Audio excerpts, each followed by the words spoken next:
So, as I said, tonight we are reading The Secret Garden by Frances Hodgson-Burnett,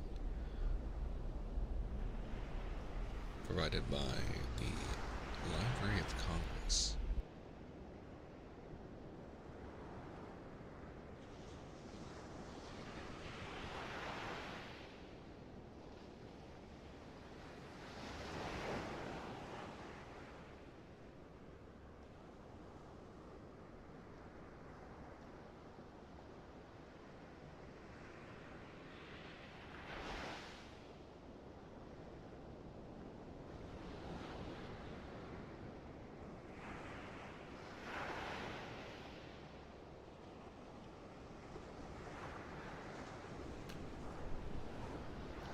Ocean background sound was locally recorded using a binaural microphone, and this is part one of a few-part series that will be easily found on our playlist, in our ASMR playlist on our YouTube channel outside of the recording of this live stream. So if you do miss out here and wish to listen more in sequence to other previous recorded bedtime stories and other books and short stories shared on this channel, please feel free to subscribe and like and comment on what you like to hear, and I will add it to my list of things to read. So tonight, there's a special connection to this book. I actually read this book in elementary school, and it was very challenging. I chose it because no one else was reading it, but also when I was a kid, there was the Accelerated Reader program, which was a fun and maybe a little, it's an engaging way to get students to read books and earn points so that they can earn little gifts and knickknacks. And I remember the year I read this, I was aiming for the number one position at my school, and I did get it. I won. I got first place out of the year. The year before, my sister had gotten it, and she got a very shiny trophy. So, not to be outdone, I did the same thing. However, that year, they just gave me a shoddy medal and a dog tag, to which I was recorded glaring at the teacher and stomping off stage. And it was there that I realized that I desired the powers to pay for their insolence and to fight the man. No, I never trusted the system again, and I was right to do so. But I still enjoy this book. The book is about a 10-year-old orphan girl who is sent away to live with family, and along the way she meets a very sick child who is also living in the building, and she discovers a literal secret garden. Yes, society did indeed do me dirty, but the book was good. So tonight we'll be diving into that. This is considered a children's story, however, it is quite a bit thicker, but I'm interested to see how it holds up to my memory of it. I remember there being many lessons, and but a very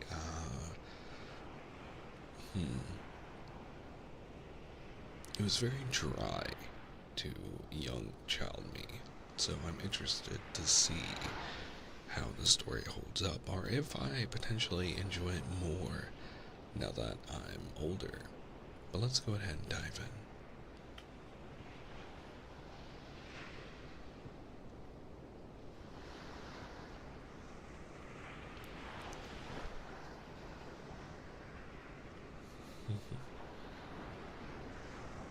Foretelling what to expect.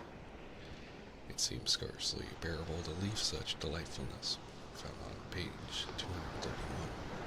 So, I guess again, foretelling what we should expect.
One second, we're having a brief pause for some noise going on in the background.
thanks again for the patience on that.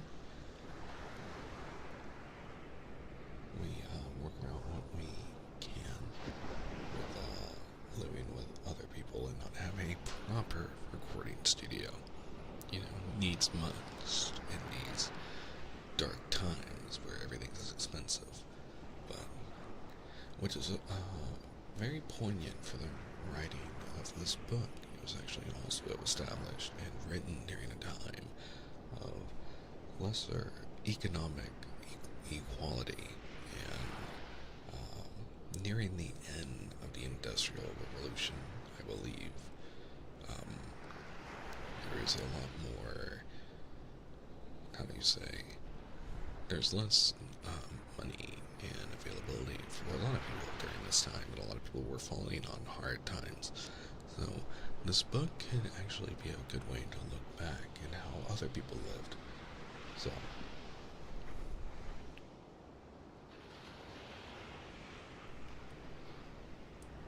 I'm also hoping to be able to record more live nature ASMR content in the future. By moving forward with our story for the night. The Secret Garden. Chapter 1. There's no one left. When Mary Lennox was sent to Misselthwaite Manor to live with her uncle, everybody said she was the most disagreeable looking child ever seen. It was true, too. She had a little thin face and a little thin body, thin light hair, and a sour expression. Her hair was yellow, and her face was yellow, because she had been born in India and had always been ill in one way or another. Her father had held a position under the English government and had always been busy and ill himself. And her mother had been a great beauty who cared only to go to parties and amuse herself with gay people. She had not wanted a little girl at all, and when Mary was born, she handed her over to the care of an ayah, who was made to understand that if she wished to please the Mem Sahib, she must keep the child out of sight as much as possible. So, when she was a sickly, fretful, ugly little baby, she was kept out of the way, and when she became a sickly, fretful, toddling thing, she was kept out of the way also. She never remembered seeing familiarly anything but the dark faces of her ayah and the other native servants, and as they always obeyed her and gave her her own way in everything, because the Mem Sahib would be angry if she was disturbed by her crying. By the time she was 6 years old, she was as tyrannical and selfish a little pig as ever lived. The young English governess who came to teach her to read and write disliked her so much that she gave up her place in 3 months, and when other governesses came to try to fill it, they always went away in a shorter time than the first one. So, if Mary had not chosen to really want to know how to read books, she would never have learned her letters at all. One frightfully hot morning, when she was about 9 years old, she awakened feeling very cross, and she became crosser still when she saw that the servant who stood by her bedside was not her ayah. "Why did you come?" she said to the strange woman. "I will not let you stay. Send my ayah to me." The woman looked frightened, but she only stammered that the ayah could not come, and when Mary threw herself into a passion and beat and kicked her. She looked only more frightened and repeated that it was not possible for the ayah to come to Missy Shahib. There was something mysterious in the air that morning.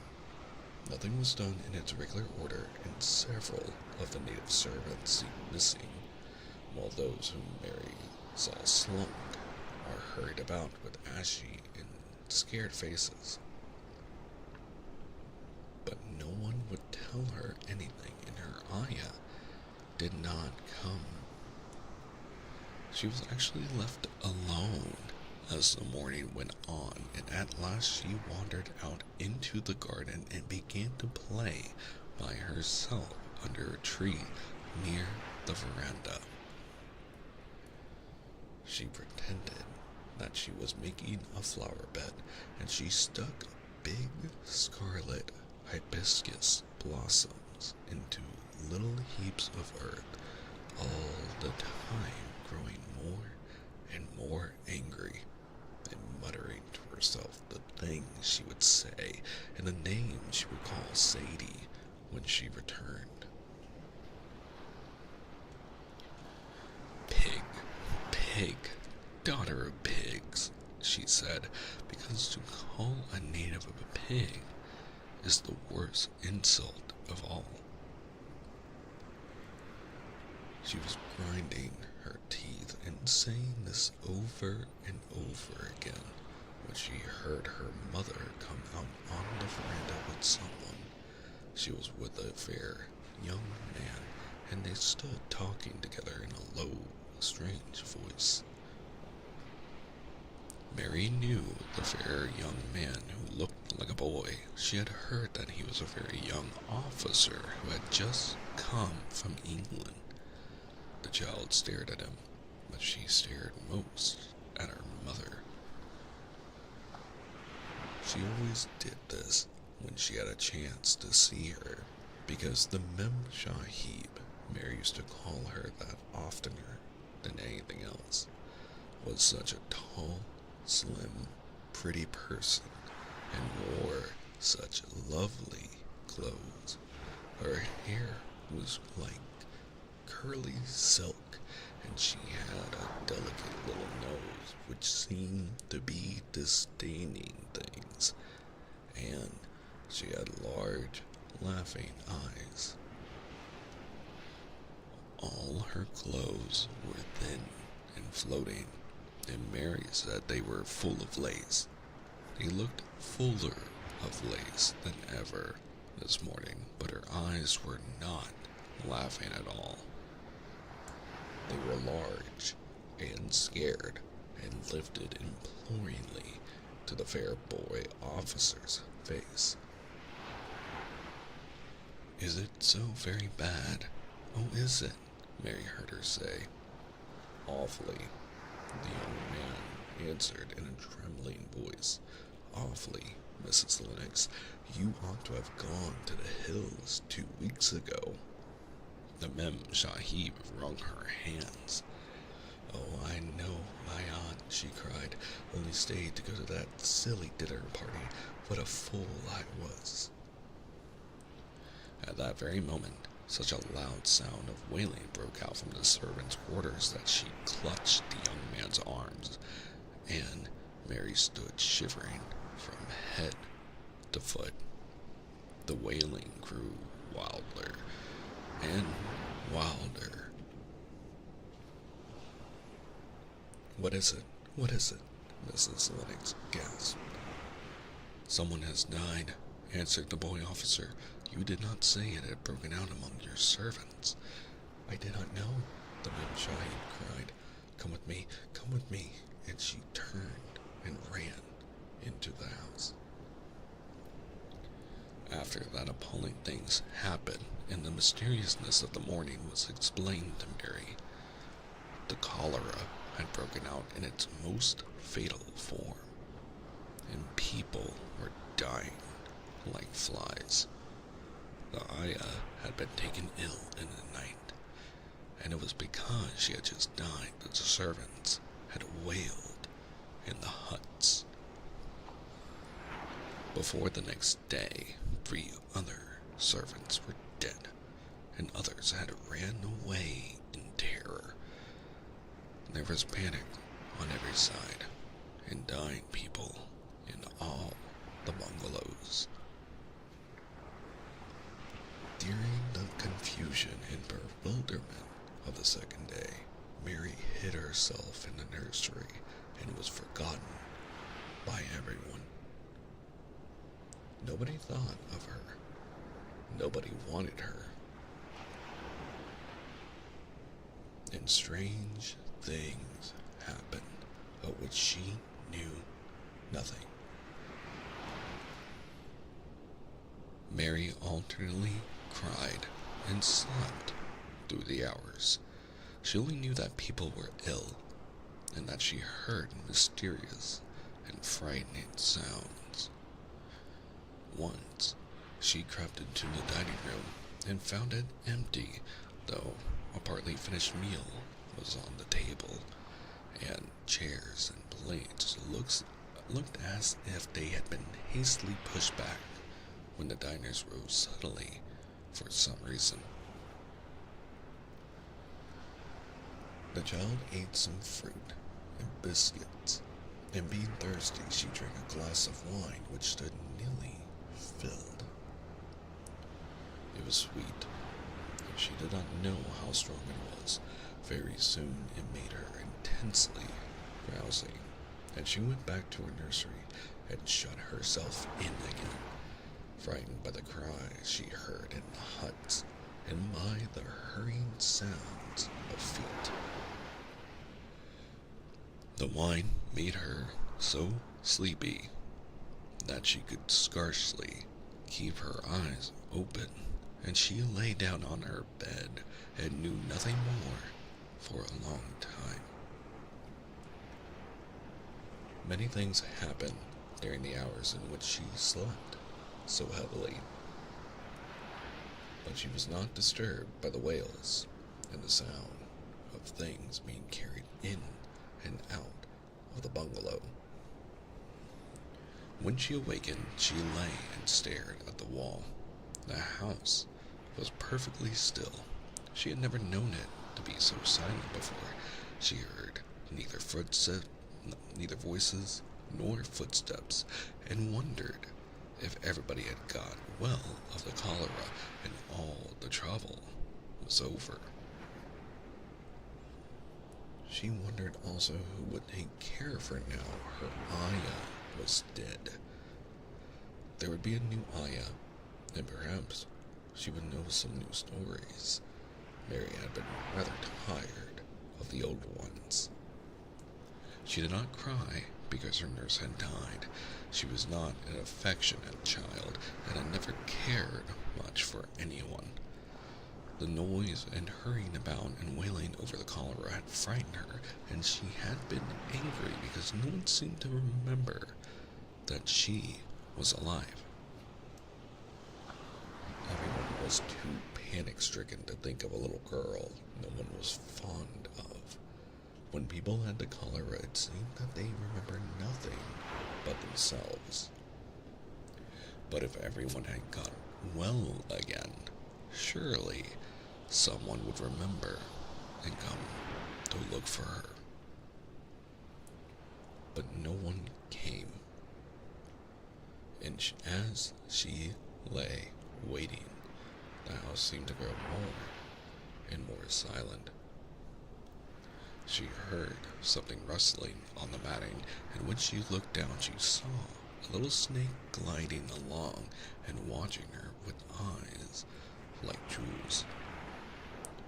She was not frightened, because he was a harmless little thing who would not hurt her, and he seemed in a hurry to get out of the room.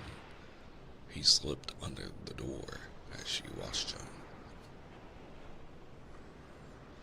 How queer and quiet it is, she said. It sounds as if there was no one in the bungalow but me and the snake. Almost the next minute she heard footsteps in the compound, and then on the veranda. They were men's footsteps, and the men entered the bungalow and talked in low voices. No one went to meet or speak to them, and they seemed to open doors and look into rooms. "What desolation," she heard one say. "That pretty, pretty woman. I suppose the child, too. I heard there was a child, though no one ever saw her." Mary was standing in the middle of the nursery when they opened the door a few minutes later. She looked an ugly, cross little thing, and was frowning because she was beginning to be hungry and feel disgracefully neglected. The first man who came in was a large officer she had once seen talking to her father. He looked tired and troubled, but when he saw her, he was so startled that he almost jumped back. "Barney," he cried out, "there is a child here, a child alone, in a place like this. Mercy on us, who is she?" "I am Mary Lennox," the little girl said, drawing herself up stiffly. She thought the man was very rude to call her father's bungalow a place like this. "I fell asleep when everyone had the cholera, and I have only just wakened up. Why does nobody come?" "It is the child no one ever saw," exclaimed the man, turning to his companions. "She has actually been forgotten." "Why was I forgotten?" Mary said, stamping her foot. "Why does nobody come?" The young man, whose name was Barney, looked at her very sadly. Mary even thought she saw him wink his eyes as if to wink tears away. "Poor little kid," he said. "There's nobody left to come." It was in that strange and sudden way that Mary found out that she had neither father nor mother left, that they had died and been carried away in the night, and that the few native servants who had not died also had left the house as quickly as they could get out of it, none of them even remembering that there was a missing Shahib. That was why the place was so quiet. It was true that there was no one in the bungalow but herself and the little rustling snake.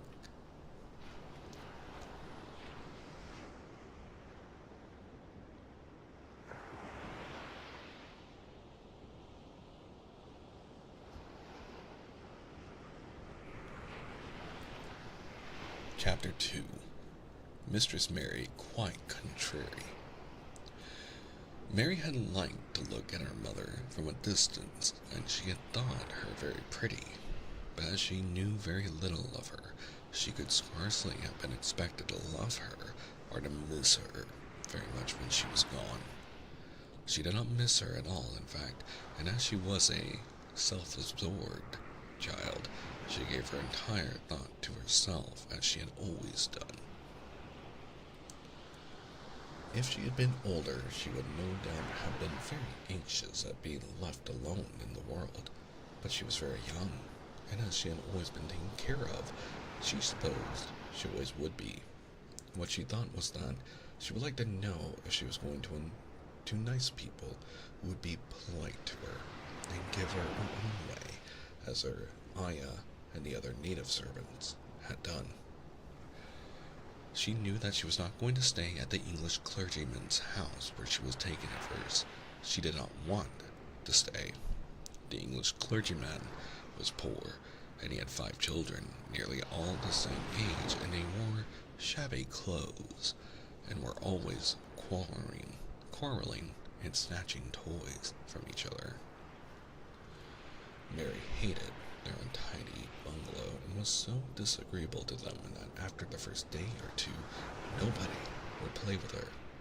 By the second day, they had given her a nickname which made her furious. It was Basil who thought of it first. Basil was a little boy with impudent blue eyes and a turned-up nose, and Mary hated him. She was playing by herself under a tree, just as she had been playing the day that cholera broke out. She was making heaps of earth and paths for a garden, and Basil came and stood near to watch her. Presently, he got rather interested and suddenly made a suggestion.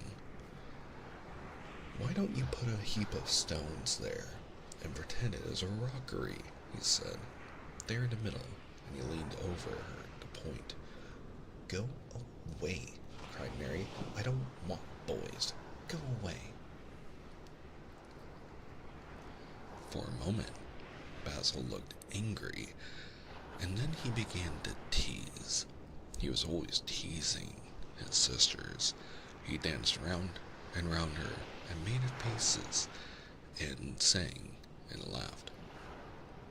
"Mistress Mary, quite contrary, how does your garden grow, with silver bells and cockle shells and marigolds all in a row?"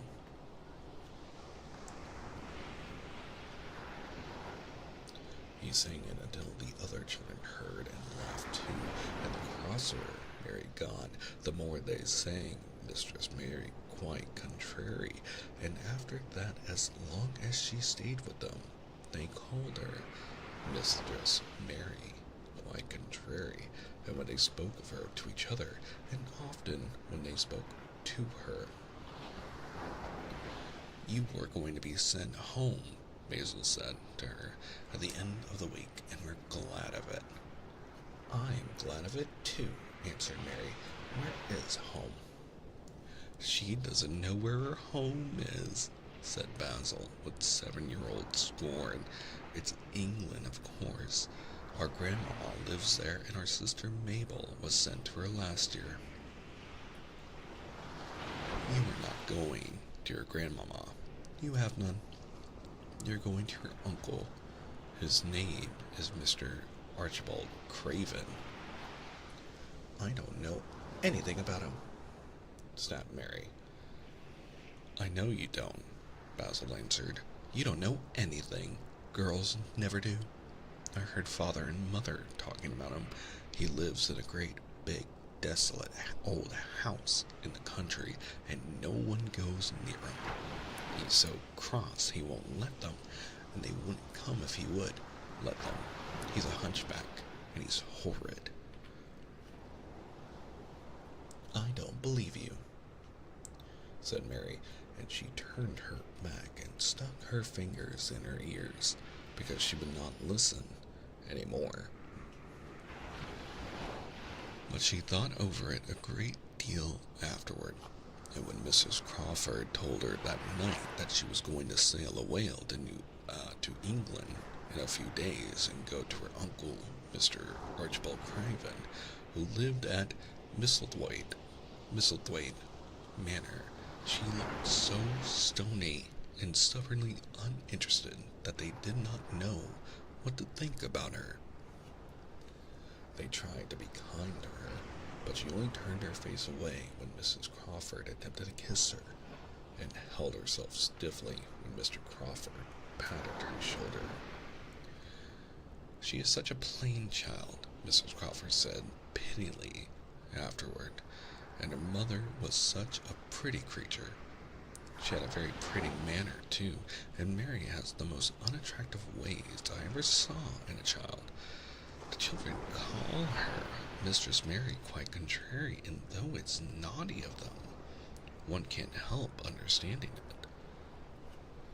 Perhaps if her mother had carried her pretty face and her pretty manners oftener into the nursery, Mary might have learned some pretty ways too. It is very sad, now the poor beautiful thing is gone, to remember that many people never even knew that she had a child at all. "I believe she scarcely ever looked at her," sighed Mrs. Crawford. "When her Aya was dead, There was no one to give a thought to the little thing. Think of the servants running away and leaving her all alone in that deserted bungalow. Colonel McGrew said he nearly jumped out of his skin when he opened the door and found her standing by herself in the middle of the room. Mary made the long voyage to England under the care of an officer's wife who was taking her children to leave them in boarding school.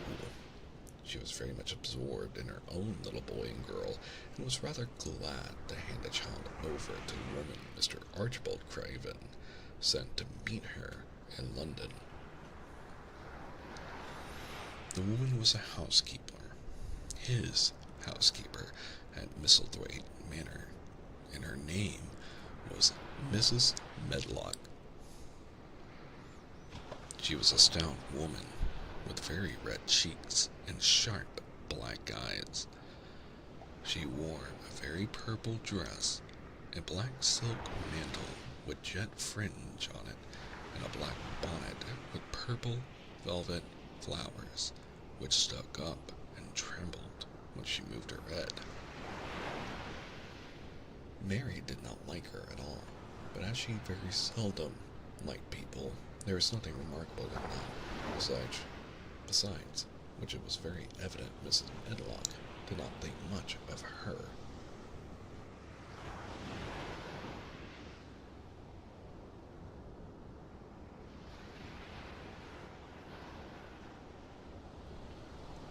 My word, she's a plain little piece of goods, she said, and we'd heard that her mother was beauty. She hasn't had much of it down, has she, ma'am? Perhaps she will improve as she grows older, the officer's wife said good-naturedly. If she were not so shallow and had a nicer expression. Her features are rather good. Children alter so much. She'll have to alter a good deal, answered Mrs. Medlock, and there's nothing likely to improve children at Misselthwaite, if you ask me. They thought Mary was not listening because she was standing a little apart from them at the window of the private hotel that they had gone to.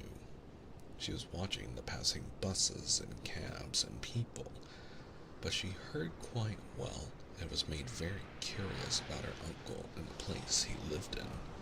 What sort of a place was it, and what would he be like? What was a hunchback? She had never seen one. Perhaps there were none in India. Since she had been living in other people's houses and had had no ayah, she had begun to feel lonely and to think queer thoughts which were new to her. She had begun to wonder why she had never seemed to belong to anyone, even when her father and mother had been alive. Other children seemed to belong to their fathers and mothers, but she had never seemed to really be anyone's little girl. She had had servants, and food, and clothes, but no one had taken any notice of her.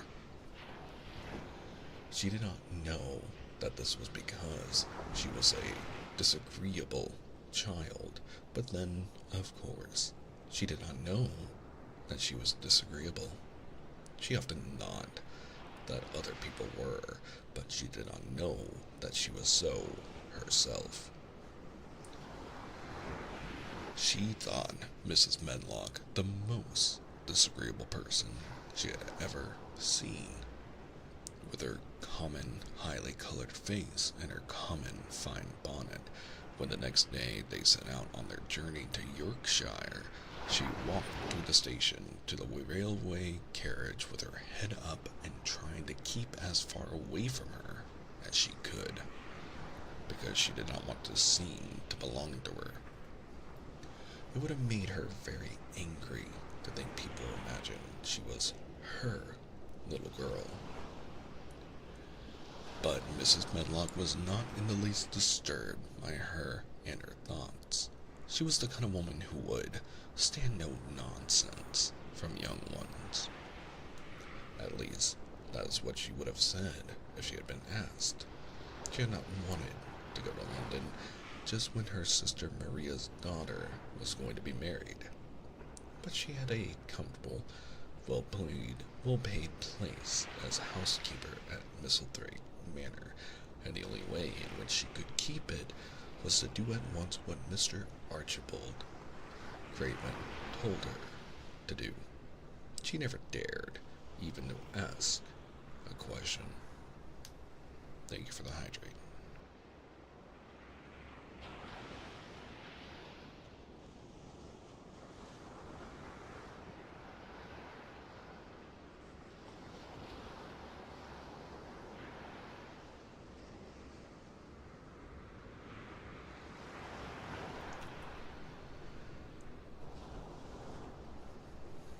Captain Lennox and his wife died of the cholera, Mr. Craven had said in a short, cold way. Captain Lennox was my wife's brother, and I am their daughter's guardian. The child is to be brought here. You must go to London and bring her yourself. So, she packed her small trunk and made the journey. Mary sat in her corner of the railway carriage and looked plain and fretful. She had nothing to read or to look at, and she had folded her thin little black-gloved hands in her lap.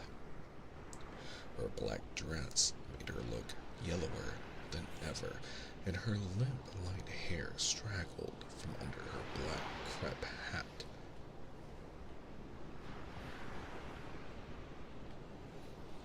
A more marred-looking young one I never saw in my life, Mrs. Medlock thought. Marred is a Yorkshire word and means spoiled and pettish. She had never seen a child who sat so still without doing anything, and at last she got tired of watching her and began to talk in a brisk, hard tone. I suppose I may as well tell you something about where you are going to, she said. Do you know anything about your uncle? No, Mary said.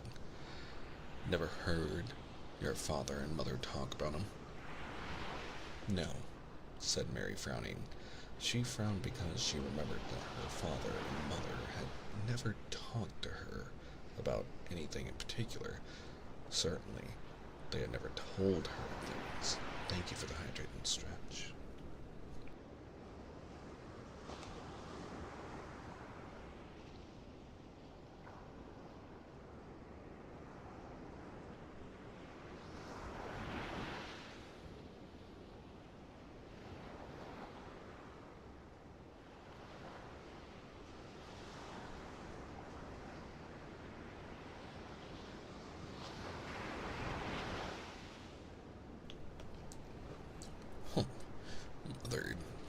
Muttered Mrs. Medlock, staring at her queer, unresponsive little face. She did not say any more for a few moments, and then she began again. I suppose you might as well be told something to prepare you. You are going to a queer place. Mary said nothing at all, and Mrs. Medlock looked rather discomfited by her apparent indifference, but after taking a breath, she went on. Not but that it's a grand big place in a gloomy way, and Mr. Craven's proud of it in his way, and it's gloomy enough too. The house is 600 years old, and it's on the edge of the moor, and there's near 100 rooms in it, though most of them shut up and locked. And there's pictures and fine old furniture and things that've been there for ages, and there's a big park around it, and gardens and trees with branches trailing to the ground, some of them. She paused and took another breath. But there's nothing else, she ended suddenly. Mary had begun to listen in spite of herself. It all sounded so unlike India, and anything new rather attracted her. but she did not intend to look as if she were interested. That was one of her unhappy, disagreeable ways, so she sat still. "Well," said Mrs. Medlock, "what do you think of it?" "Nothing," she answered. "I know nothing about such places." That made Mrs. Medlock laugh, a short sort of laugh. "Eh?" she said. "But you are like an old woman. Don't you care?" "It doesn't matter," said Mary, "whether I care or not." "You are right enough there," said Mrs. Medlock. "It doesn't. What you're to be kept at Mrs. Waite Manor for I don't know, unless because it's the easiest way. He's not going to trouble himself about you, that's sure and certain. He never troubles himself about no one." She stopped herself, as if she had just remembered something in time. "He's got a crooked back," she said. "That set him wrong. He was a sour young man, and got no good of all his money in Big Place till he was married." Mary's eyes turned toward her in spite of her intention not to seem to care. She had never thought of the hunchback's being married, and she was a trifle surprised. Mrs. Medlock saw this, and as she was a talkative woman, she continued with more interest. This was one way of passing some of the time, at any rate. She was a sweet, pretty thing, and he'd have walked the world over to get her a blade of grass she wanted. Nobody thought she'd marry him, but she did, and people said she married him for his money, but she didn't. She didn't. Positively. When she died, Mary gave a little involuntary jump. "Oh, did she die?" she exclaimed, quite without meaning to. She had just remembered a French fairy story she had once read called Requête à la Houppe. It had been about a poor hunchback and a beautiful princess, and had made her suddenly sorry for Mr. Archibald Craven. "Yes, she did die," Mrs. Medlock answered, and it made him queerer than ever. He cares about nobody. He won't see people. Most of the time he goes away, and when he is at Misselthwaite, he shuts himself up in the west wing and won't let anyone but Pitcher see him. Pitcher's an old fellow, but he took care of him when he was a child, and he knows his ways. It sounded like something in a book, and it did not make Mary feel cheerful. A house with 100 rooms, nearly all shut up and with their doors locked. A house on the edge of a moor, whatsoever a moor was, sounded dreary. Fun fact, I didn't even know what a moor was when I was a kid. I still kind of don't, but I imagine it to be a gloomy plain.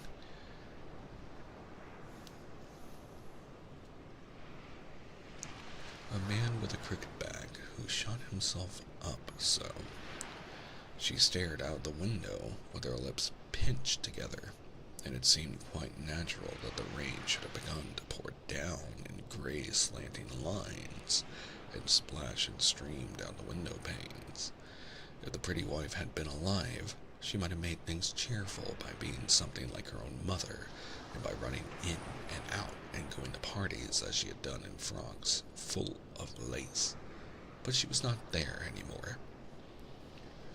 "You needn't expect to see him, because 10 to 1 you won't," said Mrs. Medlock, "and you mustn't expect that there will be people to talk to you. You'll have to play about and look after yourself. You'll be told what rooms you can go into and what rooms you're to keep out of. There's gardens enough, but when you're in the house, don't go wandering and poking about. Mr. Craven won't have it." "I shall not want to go poking about," said sour little Mary, and just as suddenly as she had begun to be rather sorry for Mr. Archibald Craven, she began to cease to be sorry, and to think he was unpleasant enough to deserve all that had happened to him. as she turned her face toward the streaming panes of the window of the railway carriage and gazed out at the gray rainstorm. She looked as if it would go on forever and ever. She watched it so long and steadily that the grayness grew heavier and heavier before her eyes as she fell asleep.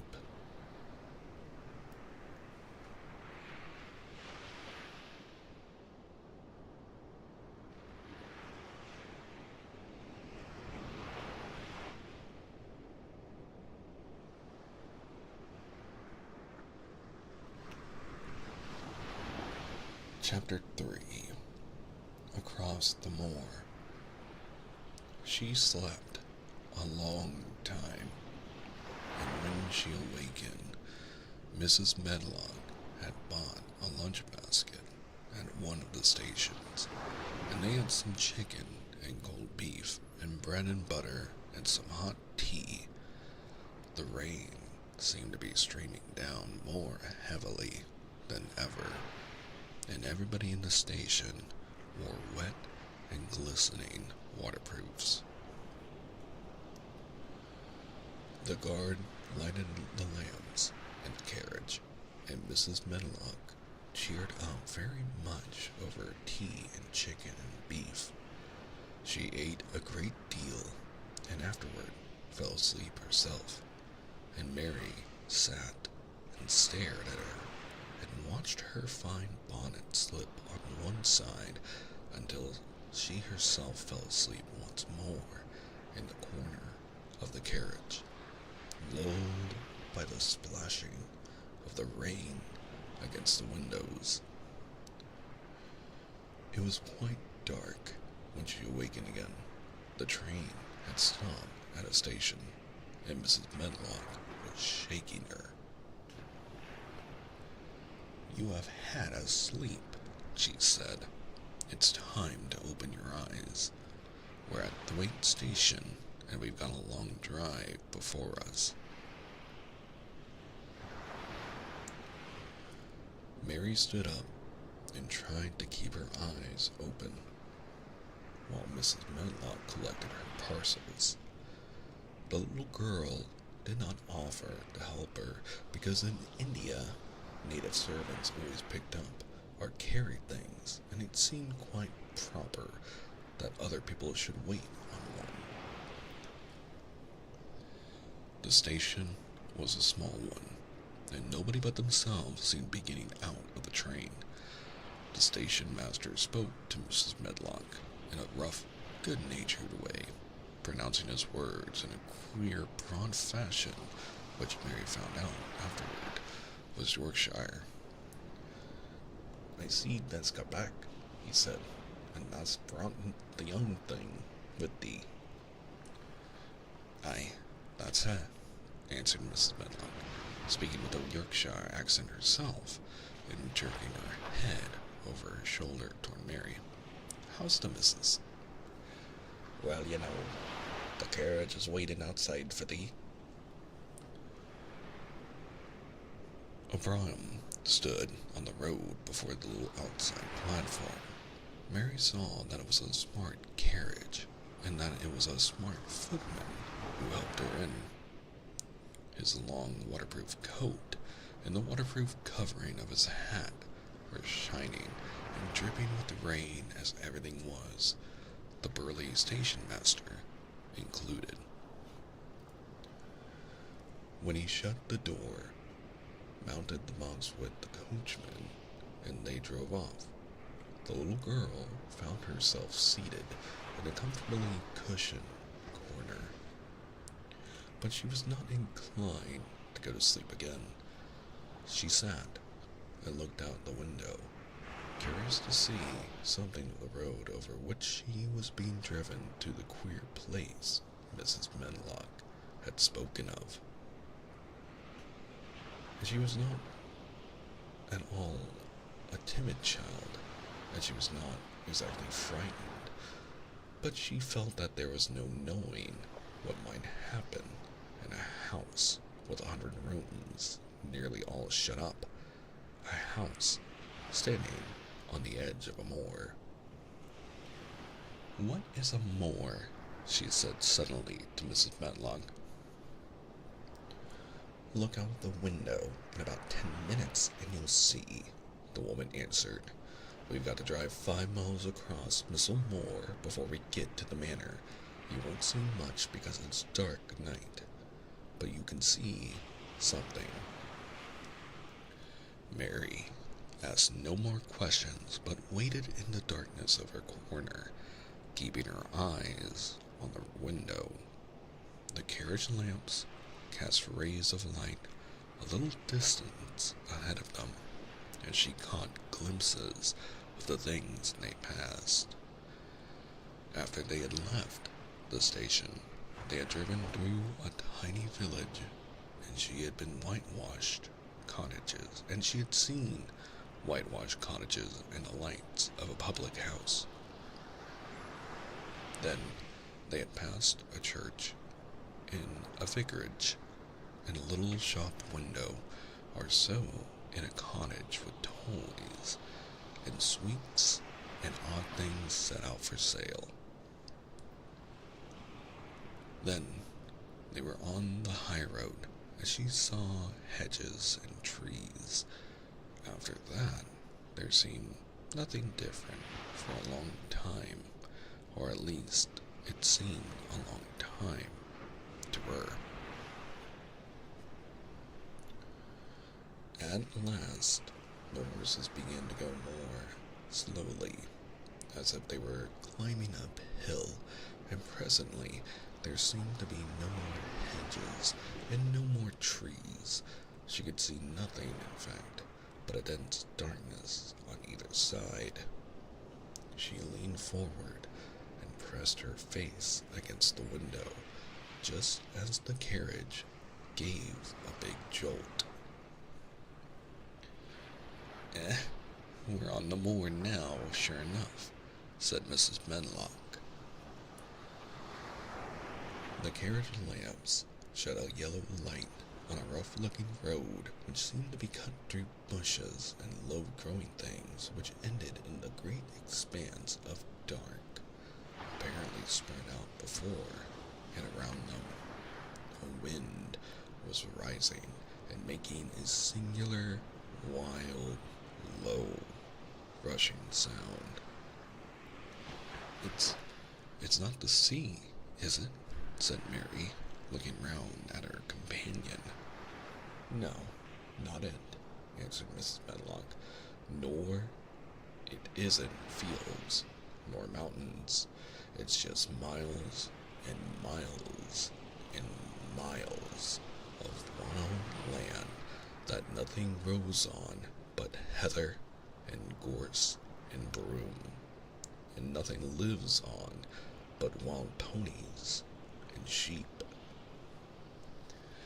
"I feel as if it might be the sea if there were water on it," said Mary. "It sounds like the sea just now."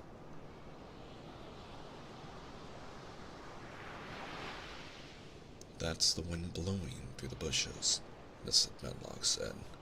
"It's a wild, dreary enough place to my mind, though there's plenty that likes it, particularly when the heather's in bloom."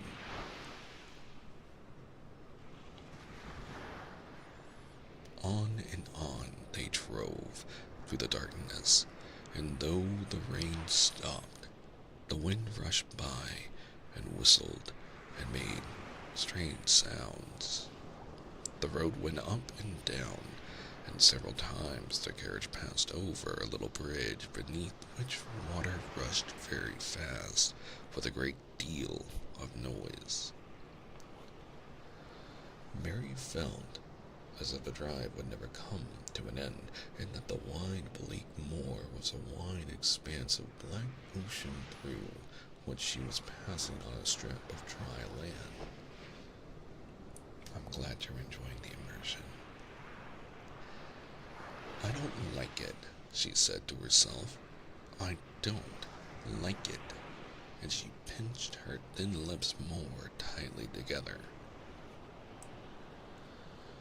The horses were climbing up a hilly piece of road when she first caught sight of a light. Mrs. Medlock saw it as soon as she did and drew a long sigh of relief. I am glad to see that bit of light twinkling, she exclaimed. It's the light in the lodge window. We shall get a good cup of tea after a bit, at all events. It was after a bit, as she said, for when the carriage passed through the park gates, there was still 2 miles of avenue to drive through, and the trees, which nearly met overhead, made it seem as if they were driving through a long, dark vault. They drove out of the vault into a clear space and stopped before an immensely long but low-built house which seemed to ramble round a stone court. At first, Mary thought that there were no lights at all in the windows, but as she got out of the carriage, she saw that one room in a corner upstairs showed a dull glow. The entrance door was a huge one made of massive, curiously shaped panels of oak studded with big iron nails and bound with great iron bars. It opened into an enormous hall, which was so dimly lighted that the faces and the portraits on the walls and the figures in the suits of armor made Mary feel that she did not want to look at them. As she stood on the stone floor, she looked a very small, odd little black figure, and she felt as small and lost and odd as she looked. A neat, thin old man stood near the manservant who opened the door for them. You are to take her to her room, he said in a husky voice. He doesn't want to see her. He's going to London in the morning. Very well, Mr. Pitcher, Mrs. Medlock answered. So long as I know what to expect of me, I can manage. What's expected of you, Mrs. Medlock, Mr. Pitcher said, is that you'll make sure that he's not disturbed and that he doesn't see what he doesn't want to see. And then Mary Lennox was led up a broad staircase and down a long corridor and up a short flight of steps and through another corridor and another until a door opened in a wall and she found herself in a room with a fire in it and a supper on a table. Mrs. Medlock said unceremoniously, Well, here you are. This room and the next are where you will live, and you must keep to them. Don't you forget that. It was in this way Mistress Mary arrived at Misselthwaite Manor, and she had perhaps never felt quite so contrary in all her life.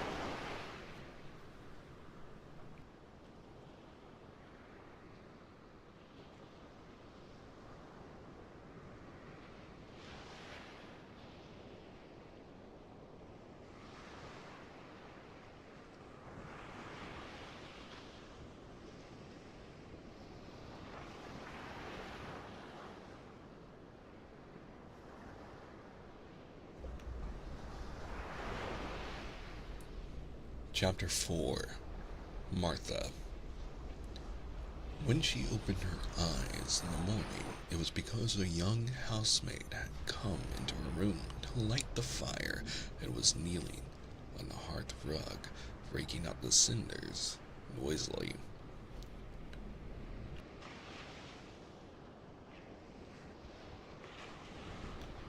Mary lay and watched her for a few moments and then began to look about the room. She had never seen the room at all like it and nodded, curious and gloomy. The walls were covered with tapestry, with a forest scene embroidered on it. There were fantastically dressed people under the trees, and in the distance there was a glimpse of the turrets of a castle. There were hunters, and horses, and dogs, and ladies. Mary felt as if she were in the forest with them. Out of a deep window, she could see a great climbing stretch of land, which seemed to have no trees on it, and to look rather like an endless, dull, purplish sea. "What is that?" she said, pointing out the window. Martha, the young housemaid, who had just risen to her feet, looked and pointed also. "That there," she said. "Yes, that's the mall," with a good-natured grin. "Does thou like it?" "No," answered Mary. "I hate it." "That's because thou'rt not used to it," Martha said, going back to her heart. "Thou thinks it's too big and bad now, but thou will like it now. But thou will like it." "Do you?" inquired Mary. "Aye, that I do," answered Martha, cheerfully polishing away at the grate. "I just love it. It's none bad. It's covered with growing things as smell sweet. It's very lovely in spring and summer, when the gorse and grow and bloom and heathers and flower. It smells of honey, and there's such a lot of fresh air, and the sky looks so high, and the bees and skylarks make such a nice noise, humming and singing. I would live away from them all for anything." Mary listened to her with a grave, puzzled expression. The native servants said she had been used to the native servants she had been used to in India were not in the least like this.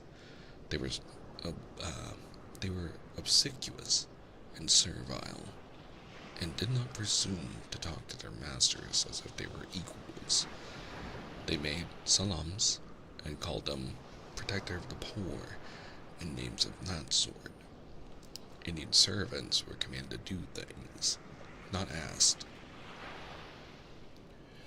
It was not the custom to say please and thank you, and Marian had always slapped her Aya in the face when she was angry. She wondered a little what this girl would do if one slapped her in the face. She was a round, rosy, good-natured looking creature, but she had a sturdy way which made Mistress Mary wonder if she might not even slap back, if the person who slapped her was only a little girl. "You are a strange servant," she said from her pillows, rather haughtily. Martha sat up on her heels with her blacking brush in her hand and laughed without seeming the least out of temper. "Aye, I know that," she said. "If there was a grand missus at Middleweight, I should never have been even one of the under housemaids. I might have been let to be scullery maid, but I'd never have been let upstairs. I'm too common, and I talk too much Yorkshire. But this is a funny house for all it's so grand. Seems like there's neither master nor mistress, except Mr. Pitcher and Mrs. Medlock. Mr. Craven, he won't be troubled about anything when he's here, and he's nearly always away. Mrs. Medlock gave me the place out of kindness, but she told me she could never have done it if Mistletoe had been like other big houses." "Are you going to be my servant?" Mary asked, still in her imperious little Indian way. Martha began to rub her grate again. "I'm Mrs. Medlock's servant," she said stoutly, "and she's Mr. Craven's. But I'm to do the housemaid's work up here and wait on you a bit, but you won't need much waiting on." "Who is going to dress me?" demanded Mary. Martha sat up on her heels again and stared. She spoke in broad Yorkshire in her amazement. "Cannot I dress thyself?" she said. "What do you mean? I don't understand your language," said Mary. I forgot," Martha said. "Mrs. Medlock told me and I'd have to be careful or you wouldn't know what I was saying. I mean, can't you put on your own clothes?" "No," answered Mary quite indignantly. "I never did in my life. My aunt dressed me, of course." "Well," said Martha, evidently not in the least aware that she was impudent, "it's time that you learn. I cannot begin younger. It'll do thee good to wait on thy son a bit. My mother always said she couldn't see why grand people's children didn't turn out fair fools. What with nurses and being washed and dressed and took out to walk as if they were puppies." "It is different in India," said Mistress Mary disdainfully. She could scarcely stand this, mixing accents. But Martha was not at all crushed. I can see it's different," she answered almost sympathetically. "I does say it's because there's such a lot of blacks there instead of respectable white people. When I heard you was coming from India, I thought you was a black too." As a reminder to our readers, this is a product of its time from 1911. And so the words are being kept to the nature that it was originally written and does not reflect the streamer nor the kind of content I believe. So please appreciate and understand this as a product of its time. Mary sat up in bed, furious. "What?" she said. "What? You thought I was a native? You daughter of a pig?" Martha stared and looked hot. "Were you calling names?" she said. "You need to be so vexed. That's not the way for a young lady to talk. I'm nothing against the blacks. When you read about 'em in tracts, they're always very religious. You always read as a black's a man and a brother. I've never seen a black, and I was fair pleased to think I was going to see one. When I come in to light your fire this morning, I crept up to your bed and pulled the cover back careful to look at you. And there you was, disappointingly, no more black than me, for all you're so yellow." Mary did not even try to control her rage and humiliation. "You thought I was a native. You dared. You don't know anything about natives. They are not people. They're servants who must shalom to you. You know nothing about India. You know nothing about anything." She was in such a rage and felt so helpless before the girl's simple stare, and somehow she suddenly felt so horribly lonely and far away from everything she understood, and which understood her, that she threw herself face downward on the pillows and burst into passionate sobbing. She sobbed so unrestrainedly that good-natured Yorkshire Martha was a little frightened and quite sorry for her. She went to the bed and bent over her. "Hey, you mustn't cry like that there," she begged. "You mustn't for sure. I didn't know you'd be vexed. I don't know anything about anything. Just like you said, I beg your pardon, miss. Do stop crying." I'm not even sure I'm doing a Yorkshire accent properly, but I'm doing my best. There was something comforting and really friendly in her queer Yorkshire speech and sturdy way which had a good effect on Mary. She gradually ceased crying and became quiet. Martha looked relieved. "It's time for thee to get up now," she said. "Mrs. Medlock said I was to carry the breakfast and the tea and dinner into the room next to this. It's been made into a nursery for thee. I'll help thee on with thy clothes if thou get out of bed. If the buttons are at the back, they cannot button them up themselves." When Mary had at last decided to get up, The clothes Martha took from the wardrobe were not the ones she had worn when she arrived the night before with Mrs. Medlock. "These are not mine," she said. "Mine are black."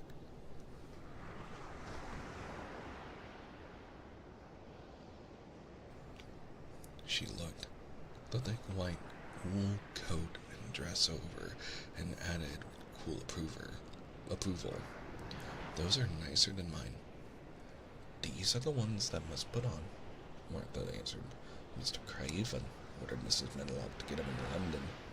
He said, 'I won't have a child dressed in black wandering about like a lost soul,' he said. 'It'd make the place sadder than it is. Put color on her.' Mother said she knew what he meant. Mother always knows what a body means. She doesn't hold with black herself." "I hate black things," said Mary. The dressing process was one which taught them both something. Martha had buttoned up her little sisters and brothers, but she'd never seen a child who stood still and waited for another person to do things for her, as if she had neither hands nor feet of her own. "Why doesn't they put on their own shoes?" she said when Mary quietly held out her foot. "My aunt did it," answered Mary, staring. "It was the custom." She said that very often. It was the custom. The native servants were always saying it. If one told them to do a thing their ancestors had not done for 1,000 years, they gazed at one mildly and said, "It is not the custom," and one knew that was the end of the matter. It had not been the custom that Mistress Mary should do anything but stand and allow herself to be dressed like a doll, but before she was ready for breakfast, she began to suspect that her life at Misselthwaite Manor would end by teaching her a number of things quite new to her. Things such as putting on her own shoes and stockings, and picking up things she let fall. If Martha had been a well-trained, fine young lady's maid, she would have been more subservient and respectful, and would have known that it was her business to brush hair, and button boots, and pick things up, and lay them away. She was, however, only an untrained Yorkshire rustic, who had been brought up in a moorland cottage with a swarm of little brothers and sisters who had never dreamed of doing anything but waiting on themselves and on the younger ones, who were either babies in arms or just learning to totter about and tumble over things.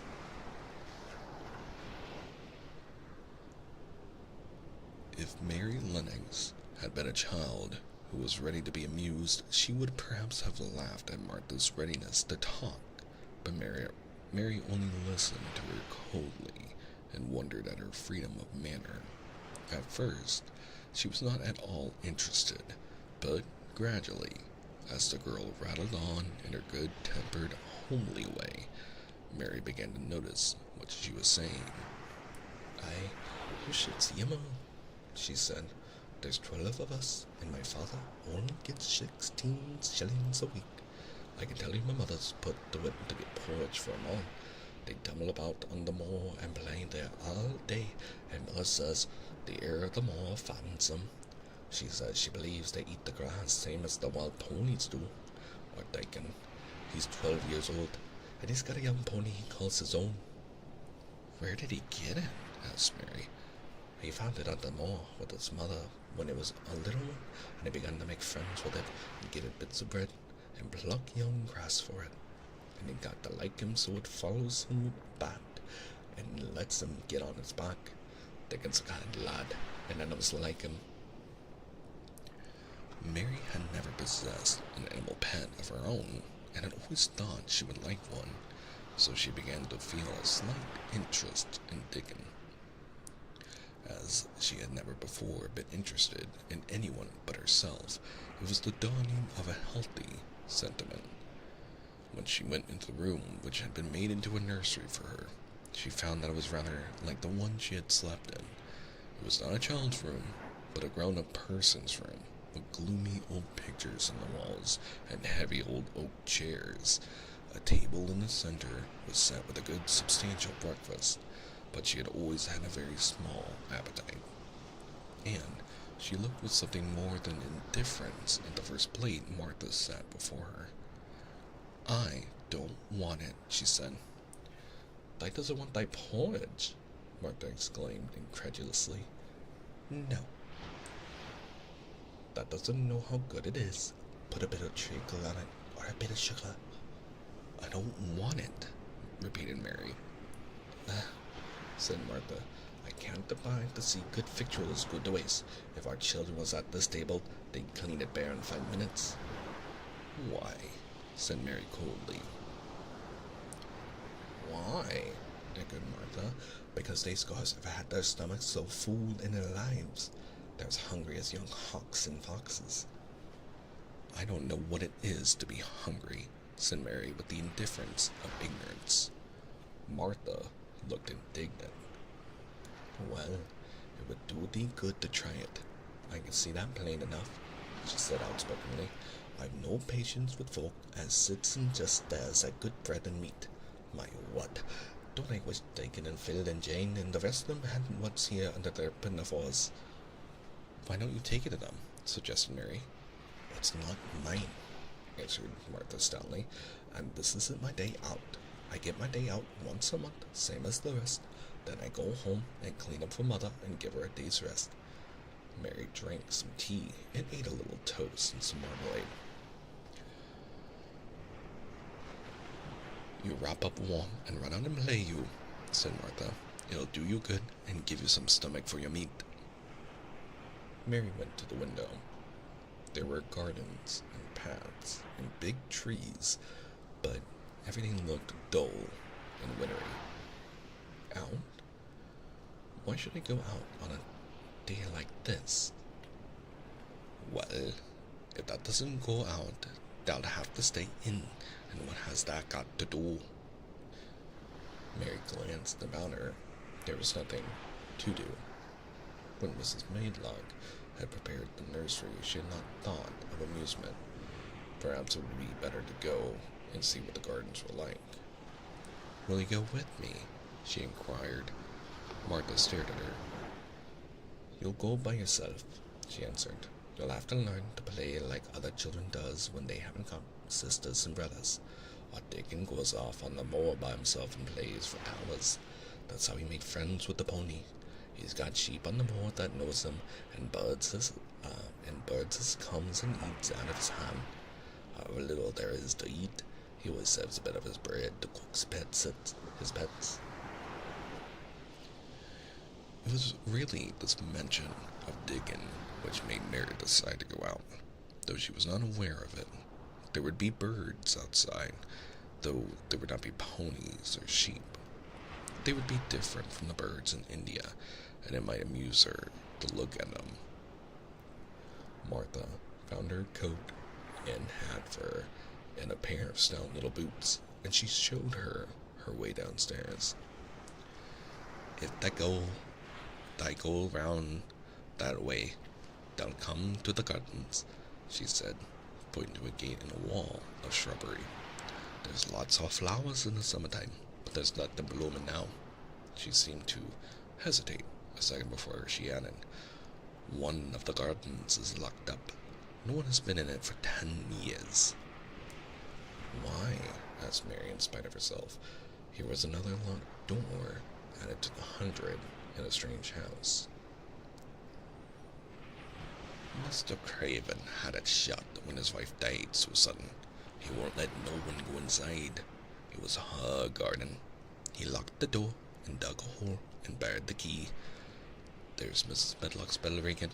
I must run." After she was gone, Mary turned down the walk which led to the door in the shrubbery. She could not help thinking about the garden which no one had been into for 10 years. She wondered what it would look like and whether there were any flowers still alive in it. When she had passed through the shrubbery gate, she found herself in great gardens with wide lawns and winding walks with clipped borders. There were trees and flower beds and evergreens clipped into strange shapes, and a large pool with an old gray fountain in its midst. But the flower beds were bare and wintry, and the fountain was not playing. This was not the garden which was shut up.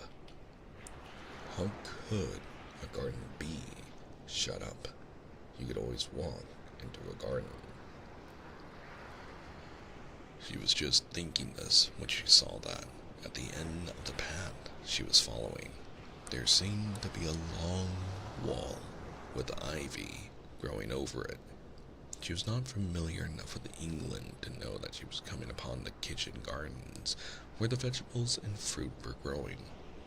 She went toward the wall and found that there was a green door in the ivy, and that it stood open. This was not the closed garden, evidently, and she could go into it.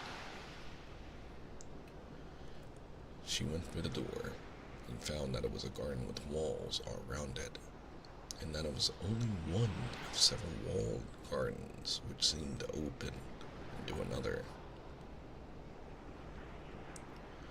She saw another open green door, revealing bushes and pathways between beds containing winter vegetables. Fruit trees were trained flat against the wall, and over some of the beds there were glass frames. The place was bare and ugly enough, Mary thought as she stood and stared about her. It might be nicer in the summer when things were green, but there was nothing pretty about it now. Presently, an old man with a spade over his shoulder walked through the door leading from the second garden. He looked startled when he saw Mary, and then touched his cap. He had a surly old face and did not seem at all pleased to see her, but then she was displeased with his garden and wore her quite contrary expression, and certainly did not seem at all pleased to see him. "What is this place?" she asked. "One of the kitchen gardens," he answered. "What is that?" said Mary, putting through the other green door. "Another one of them," shortly. "There's another on the other side of the wall, and there's the orchard, the other side of that." "Can I go in them?" asked Mary. "If the likes, but there's not to see." Mary made no response. She went down the door. She went down the path and through the second green door. There she found more walls and winter vegetables and glass frames, but in the second wall there was another green door, and it was not open. Perhaps it led into the garden, which no one had seen for 10 years. And she was not at all a timid child, and always did what she wanted to do. Mary went to the green door and turned the handle. She hoped the door would not open because she wanted to be sure she had found the mysterious garden, but it did open quite easily, and she walked through it and found herself in an orchard. There were walls all around it also, and trees trained against them, and there were bare fruit trees growing in the winter brown grass, but there was no green door to be seen anywhere. Mary looked for it, and yet, when she had entered the upper end of the garden, she had noticed that the wall did not seem to end with the orchard, but to extend beyond it, as if it enclosed a place at the other side.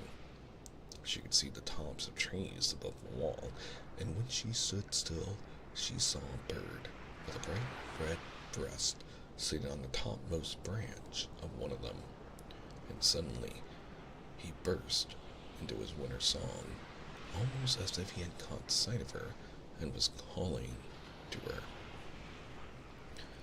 She stopped and listened to him, and somehow his cheerful, friendly little whistle gave her a pleased feeling. Even a disagreeable little girl may be lonely in the big closed house and big bare moor and big bare gardens had made this one feel as if there was no one left in the world but herself. If she had been an affectionate child who had been used to being loved, she would have broken her heart. But even though she was Mistress Mary, quite contrary, she was desolate, and the bright-breasted little bird brought a look into her sour little face, which was almost a smile. She listened to him until he flew away. He was not like an Indian bird, and she liked him, and wondered if she would ever see him again. Perhaps he lived in the mysterious garden and knew all about it. Perhaps it was because she had nothing whatever to do that she thought so much of the deserted garden. She was curious about it and wanted to see what it was like. Why hadn't Mr. Archibald Craven buried the key? If he had liked his wife so much, why did he hate her garden? She wondered if she would ever see him, but she knew that if she did, she did not like him, and he would not like her, and that she should only stand and stare at him and say nothing, though she should be wanting dreadfully to ask him why he had done such a queer thing. People never like me, and I never like people, she thought. I never can talk as the Crawford children could. They were always talking and laughing and making noises. She thought of the robin and the way he seemed to sing a song at her, and as she remembered the treetop he perched on, she stopped rather suddenly on the path.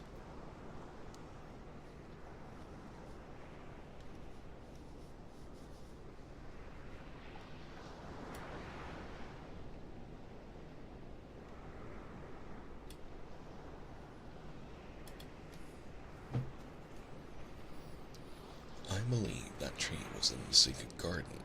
I feel sure it was, she said. There was a wall round the place, and there was no door. She walked back into the first kitchen garden she had entered and found the old man digging there.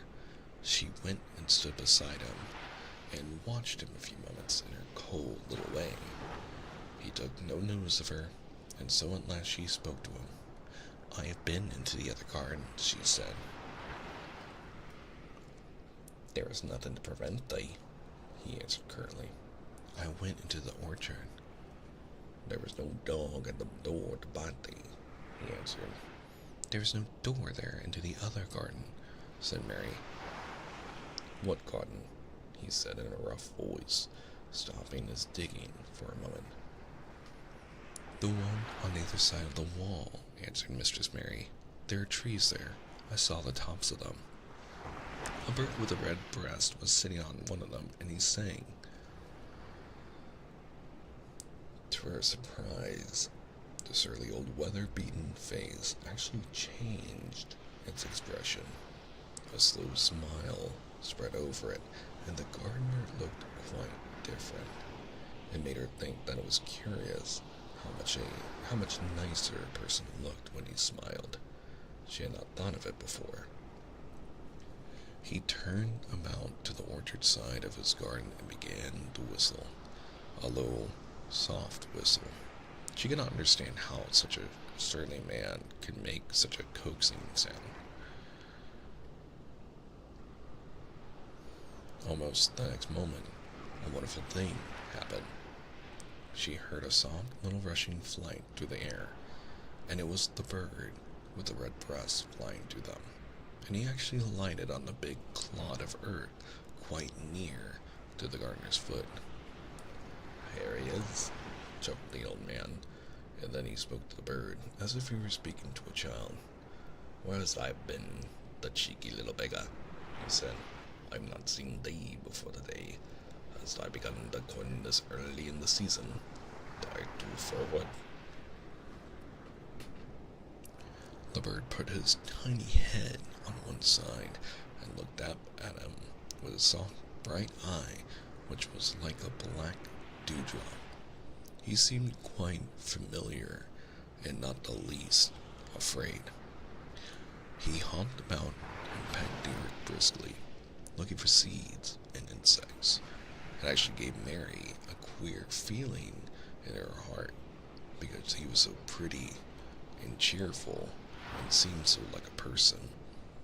He had a tiny plump body and a delicate beak and slender, delicate legs. Will he always come when you call him? She asked, almost a whisper. Aye, that he will. I've known him ever since he was a fledgling.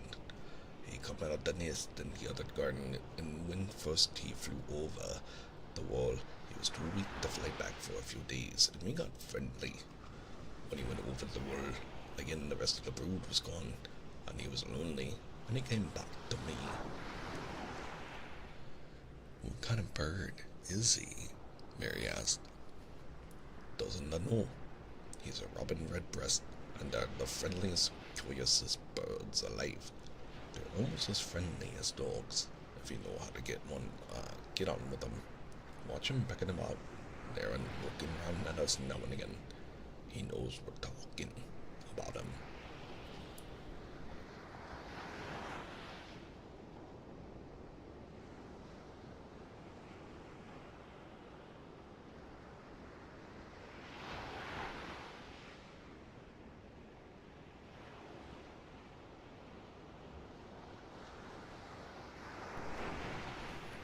It was the queerest thing in the world to see the old fellow.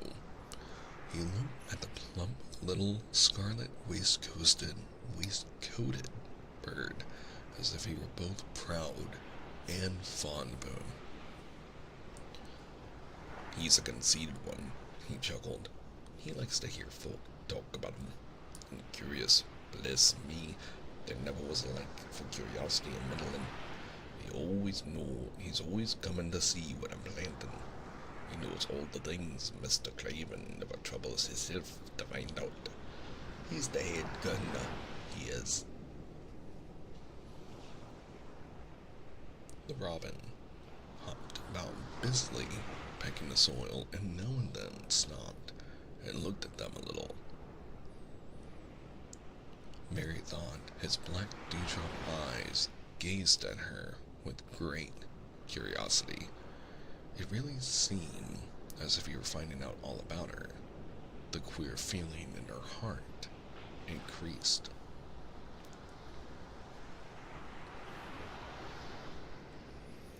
Where did the rest of the brood fly to? She asked. There's no knowing. The old ones turn them out into the nest and make them fly, and they're scattered before you know it. This one was a knowing one, and he knew he was lonely. Mistress Mary went a step nearer to the robin and looked at him very hard. I'm lonely, she said. She had not known before that this was one of the things which made her feel sour and cross. She seemed to find it out when the robin looked at her, and she looked at the robin. The old gardener pushed his cap back on his bald head and stared at her a minute. Aren't I the little wench from India? He asked. Mary nodded. Then no wonder that early. Thou'lt be lonely out before that's done, he said. He began to dig again, driving his spade deep into the rich black garden soil, while the robin hopped about, very busily employed. What is your name? Mary inquired. He stood up to answer her. Ben Weatherstaff, he answered, and then he added with a surly chuckle, I'm lonely myself, except when he's with me, and he jerked his thumb toward the robin. He's the only friend I've got. I have no friends at all, said Mary. I never had. My Aya didn't like me, and I never played with anyone. It is a Yorkshire habit to say what you think with blunt frankness, and old Ben Weatherstaff was a Yorkshire moor man. Dan and me are a good bit alike, he said. We was wove of the same cloth. We're neither of us good looking, and we're both of us as sour as we look. We've got the same nasty tempers, both of us, I'll warrant. This was plain speaking, and Mary Lennox had never heard the truth about herself in her life. Native servants always salaamed and submitted to you, whatever you did. She had never thought much about her looks, but she wondered if she was as unattractive as Ben Weatherstaff, and she also wondered if she looked as sour as he had looked before the robin came. She actually began to wonder also if she was nasty-tempered. She felt uncomfortable. Suddenly, a clear, rippling little sound broke out near her, and she turned around. She was standing a few feet from a young apple tree, and the robin had flown onto one of its branches and had burst out into a scrap of song. Ben Weatherstaff laughed outright. What did he do that for? Asked Mary. He's made up his mind to make friends with thee, replied Ben. Dang me if he hasn't took a fancy to thee. To me? Said Mary, as she moved toward the little tree softly and looked up. Would you make friends with me? She said to the robin, just as if she was talking to a person. Would you? And she did not say it, either in her hard little voice or in her imperious Indian voice, but in a tone so soft and eager and coaxing that Ben Weatherstaff was as surprised as she had been when she heard him whistle. Why, he cried out, "Tha said that as nice and human as if that was a real child instead of a sharp old woman. I said it almost like Dickon talks to his wild things on the moor." Do you know Dickon? Mary asked, turning round rather in a hurry. Everybody knows him. Dickon's wandering about everywhere. The very blackberries and heather bells knows him. I warrant the foxes shows him where their cubs lies, and the skylarks doesn't hide their nests from him. Mary would have liked to ask some more questions. She was almost as curious about Dickon as she was about the deserted garden. But just that moment, the robin, who had ended his song, gave a little shake of his wings, spread them, and flew away. He had made his visit and had other things to do. He's flown over the wall, Mary cried out, watching him. He has flown into the orchard. He has flown across the old wall into the garden where there is no door. He lives there, said old Ben. He came out to egg there, if he's making up to some young madam of a robin that lives among the old rose trees there. Rose trees, said Mary. Are there rose trees?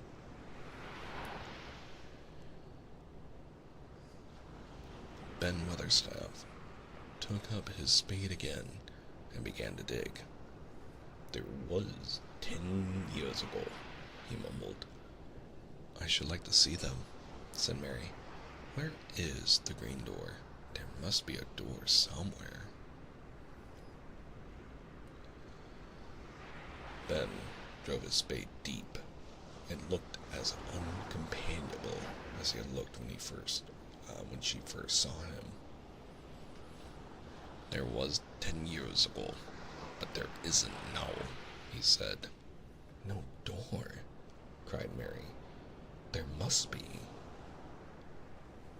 None as anyone can find, and none as it's anyone's business. Don't you be a meddlesome wench and poke your nose where it's no cause to go. Here, I must go on with my work. Get you gone and play you. I've no more time. And he actually stopped digging, drew his spade over his shoulder, and walked off without even glancing at her or saying goodbye.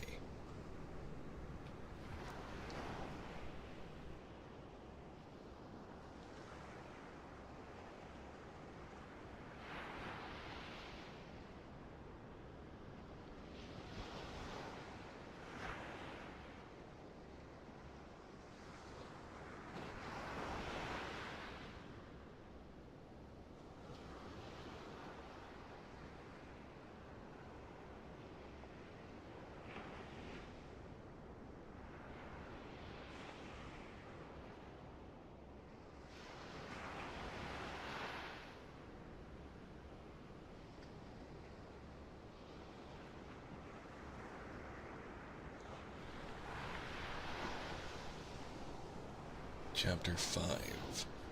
The Cry in the Corridor. At first, each day which passed by for Mary Lennox was exactly like the others. Every morning, she awoke in her tapestried room and found Martha kneeling upon the hearth, building her fire.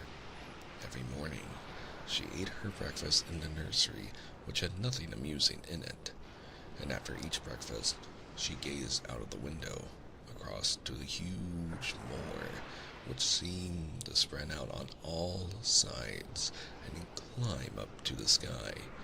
And after she had stared for a while, she realized that if she did not go out, she would have to stay in and do nothing, and so she went out.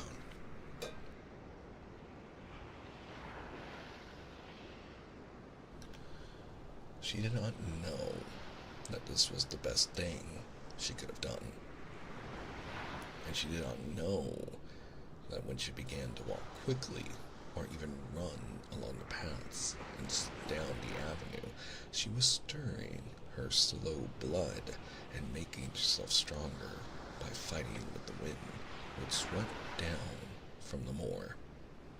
She ran only to make herself warm, and she hated the wind which rushed at her face and roared and held her back as if it were some giant she could not see.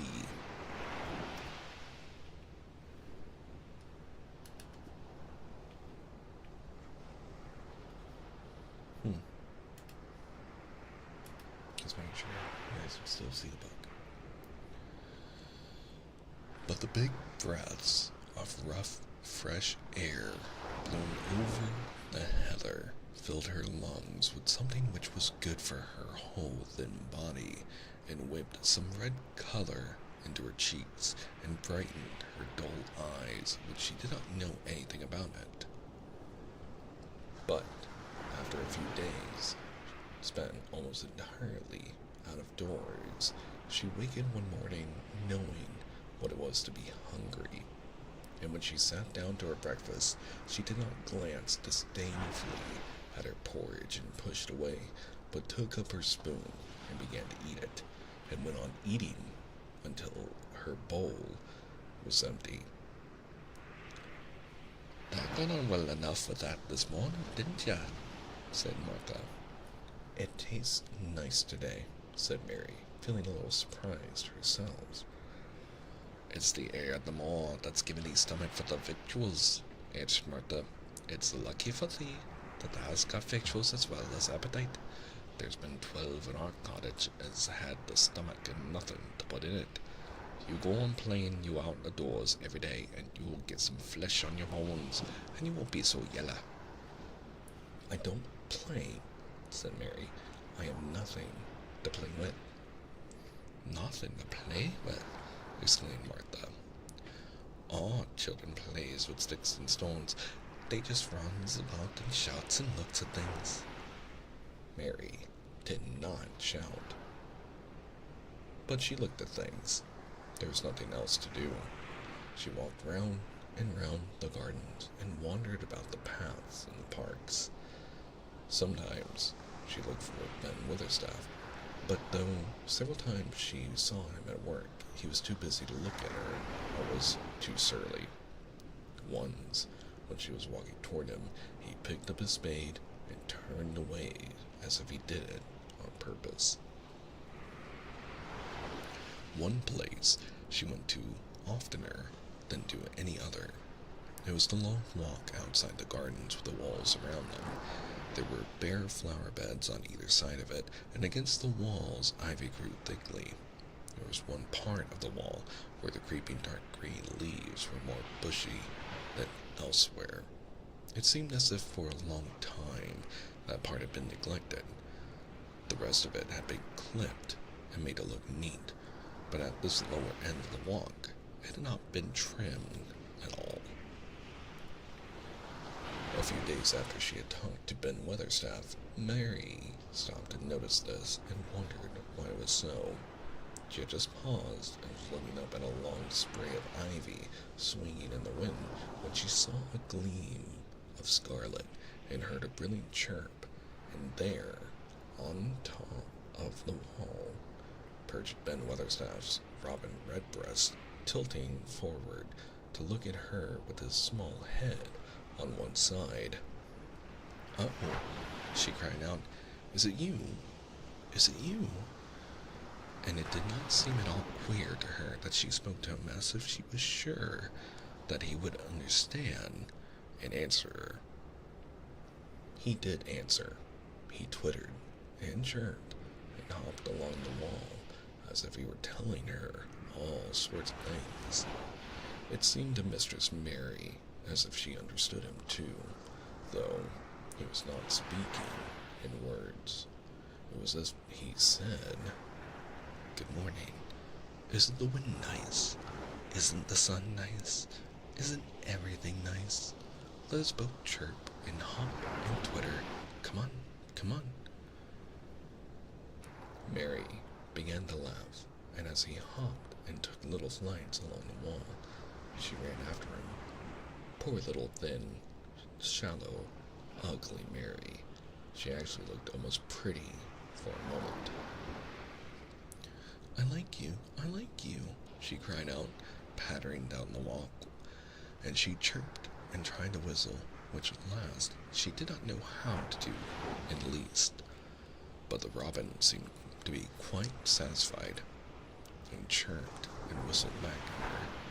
At last he spread his wings and made a darting flight to the top of a tree, where he perched and sang loudly. That reminded Mary of the first time she had seen him. He had been swinging on a tree top then, and she had been standing in the orchard.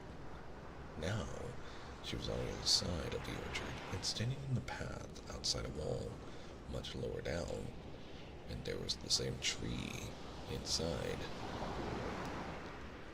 "It's the garden no one can go into," she said to herself. "It's the garden with a door. He lives in there. Oh, I wish I could see what it's like." She ran up the walk to the green door she had entered the first morning.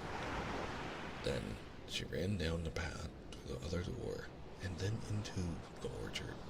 And when she stood and looked up, there was the tree on the other side of the wall, and there was the robin just finishing his song and beginning to preen his feathers with his beak. "It is the garden," she said. "I'm sure of it." She walked round and looked closely at the side of the orchard wall, but she only found what she had found before, that there was no door in it. Then she ran through the kitchen gardens again and out into the walk outside the long ivy-covered wall. And she walked to the end of it and looked at it, but there was no door.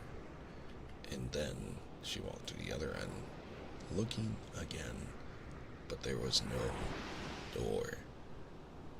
"It's very queer," she said. Ben Weatherstaff said there was no door, and there is no door, but there must have been one 10 years ago, because Mr. Craven buried the key.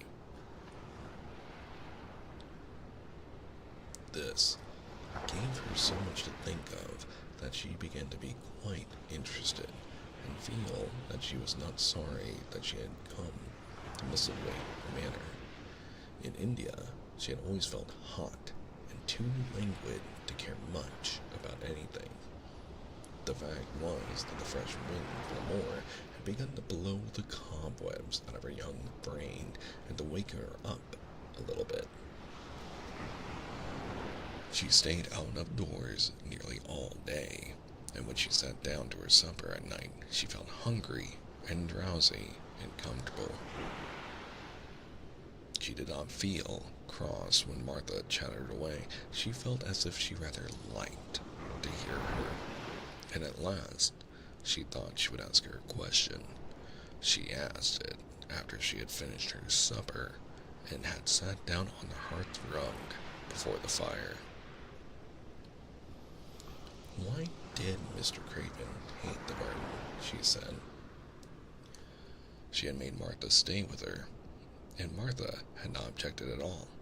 She was very young, and used to a crowded cottage full of brothers and sisters, and she found it dull in the great servants' hall downstairs, where the footmen and upper housemaids made fun of her Yorkshire speech, and looked upon her as a common little thing, and sat and whispered among themselves. Martha liked the talk, and the strange child who had lived in India and been waited upon by blacks was novelty enough to attract her. She sat down on the hearth herself without waiting to be asked. "Aren't you thinking about the gardens yet?" she said. "I knew the would. That was just the way with me when I first heard about it." "Why did he hate it?" Mary persisted.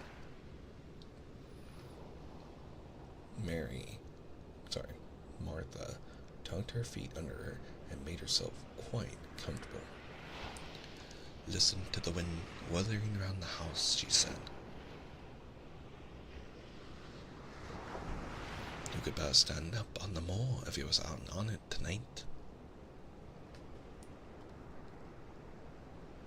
Mary did not know what wuthering meant until she listened, and then she understood. It must mean that hollow, shuddering sort of roar which rushed round and round the house, as if the giant no one could see were buffeting it and beating at the walls and windows to try to break in. But one knew he could not get in, and somehow it made one feel very safe and warm inside a room with a red coal fire. "But why did he hate it so?" she asked. After she had listened, she intended to know if Martha did.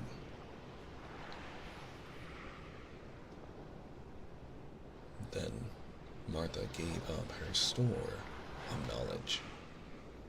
"Mine," she said. "Mrs. Medlock said it's not to be talked about. There's lots of things in this place that's not to be talked over. That's Mr. Craven's orders. His troubles are none servant's business, he says. But for the garden, he wouldn't be like he is. It was Mr. Craven's garden that she had made when first they were married, and she just loved it, and they used to tend the flowers themselves, and none of the other gardeners was ever to let go in. Him and her used to go in and shut the door and stay there for hours and hours, reading and talking. And she was just a bit of a girl, and there was an old tree with a branch bent like a seat on it, and she made roses grow o'er it, and she used to sit there. But one day, when she was sitting there, the branch broke, and she fell on the ground, and it was hurt so bad that next day she died.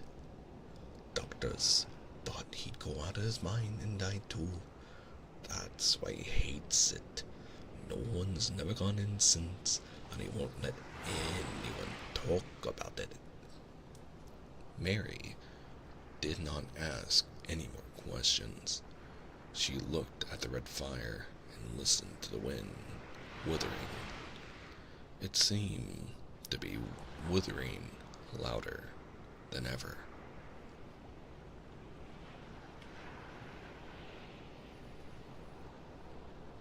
At that moment, a very good thing was happening to her. 4 good things had happened to her, in fact, since she came to Mistletoe Manor. She had felt as if she had understood a Robin, and that he had understood her. She had run in the wind until her blood had grown warm. She had been healthily hungry for the first time in her life, and she had found out what it was to be sorry for someone. She was getting on. But as she was listening to the wind, she began to listen to something else. She did not know what it was, because at first she could scarcely distinguish it from the wind herself. It was a curious sound. It seemed almost as if a child were crying somewhere. Sometimes the wind sounded rather like a child crying, but presently Mistress Mary felt quite sure that the sound was inside the house and not outside it. It was far away, but it was inside. She turned around and looked at Martha. "Do you hear anyone crying?" she said. Martha suddenly looked confused. "No," she answered. "It's the wind. Sometimes it sounds like as if someone was lost on the moor and wailed. It's got all sorts of sounds." "But listen," said Mary.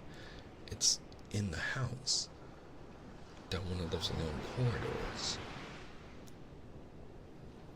And at that very moment, a door must have been opened somewhere downstairs, for a great rushing draft blew along the passage, and the door of the room they sat in was blown open with a crash, and they both jumped to their feet. The light was blown out, and the crying sound was swept down the far corridor, so that it was to be heard more plainly than ever. "There," said Mary. "I told you so. It is someone crying, and it isn't a grown-up person." Martha ran and shut the door and turned the key, but before she did it, they both heard the sound of a door in some far passage shutting with a bang. And then everything was quiet, for even the wind ceased withering for a few moments. It was the wind," said Martha stubbornly. "And if it wasn't, it was little Betty Butterworth, the scullery maid. She's had the toothache all day." But something troubled and awkward in her manner made Mistress Mary stare very hard at her. She did not believe she was speaking the truth.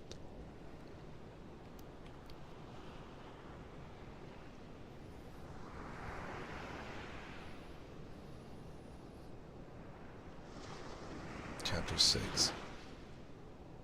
There was someone crying. There was.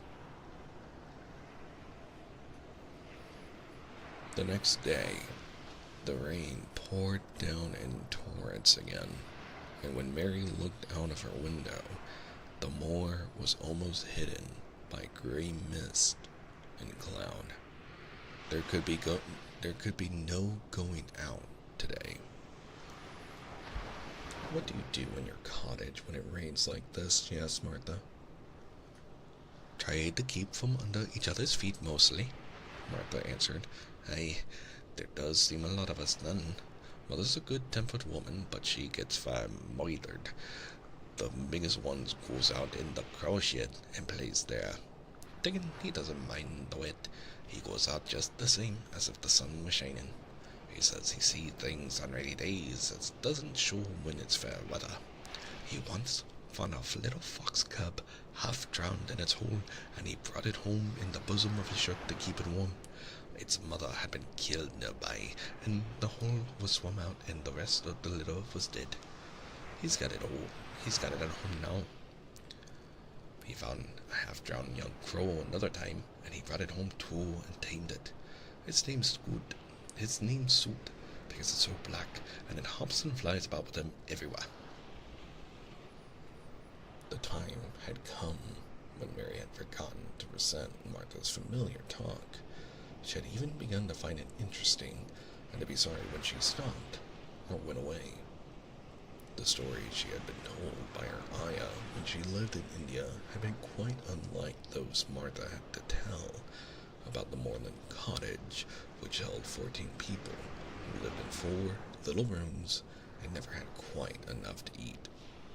The children seemed to tumble about and amuse themselves like a litter of rough, good-natured collie puppies. Mary was most attracted by the mother and Dickon. When Martha told stories of what Mother said or did, they always sounded comfortable.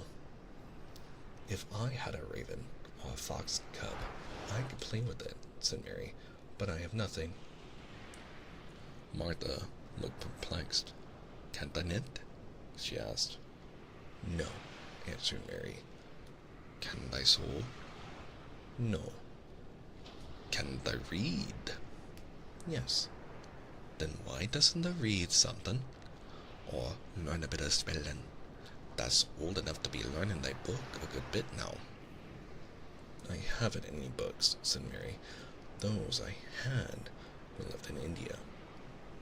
"That's a pity," said Martha. "If Mrs. Medlock let thee go into the library, there's thousands of books there." Mary did not ask where the library was, because she was suddenly inspired by a new idea. She made up her mind to go and find it herself. She was not troubled about Mrs. Medlock. Mrs. Medlock seemed always to be in her comfortable housekeeper's sitting room downstairs. In this queer place one scarcely ever saw anyone at all.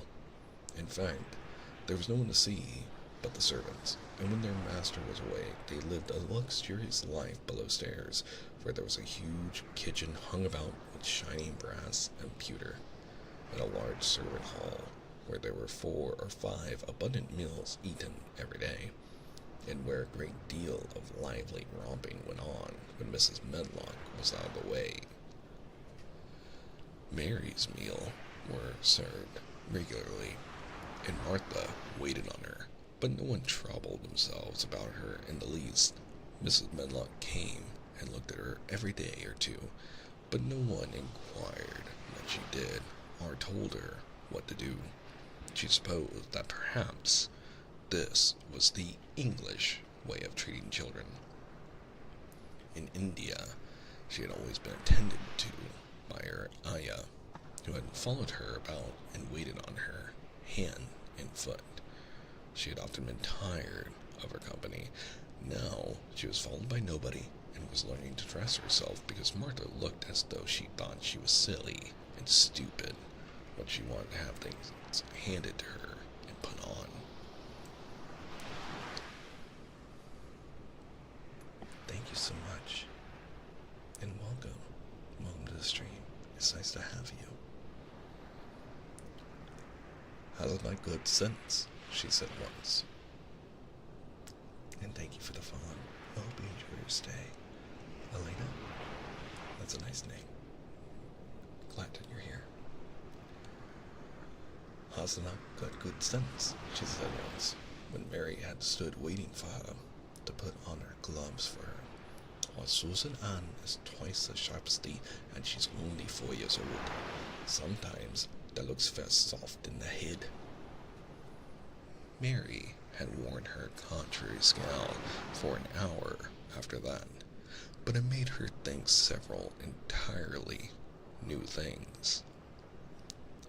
She stood at the window for about 10 minutes this morning after Martha had swept up the hearth for the last time and gone downstairs. She was thinking over the new idea which had come to her when she heard of the library. She did not care very much about the library itself because she had read very few books, but to hear of it brought back to her mind the 100 rooms with closed doors.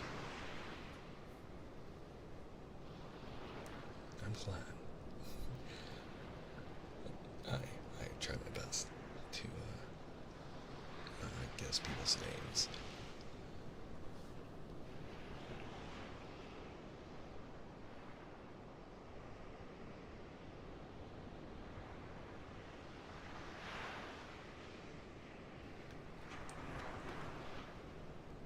She wondered if they were all really locked and what she would find if she get into any of them. Were there 100 really? Why shouldn't she go and see how many doors she could count? It would be something to do on this morning when she could not go out. She had never been taught to ask permission to do things, as she knew nothing at all about authority. So, she would not have thought it necessary to ask Mrs. Medlock if she might walk about the house, even if she had seen her. She opened the door of the room and went into the corridor, and then she began her wanderings. It was a long corridor, and it branched into other corridors, and it led her up short flights of steps which mounted to others again. There were doors, and there were pictures on the walls.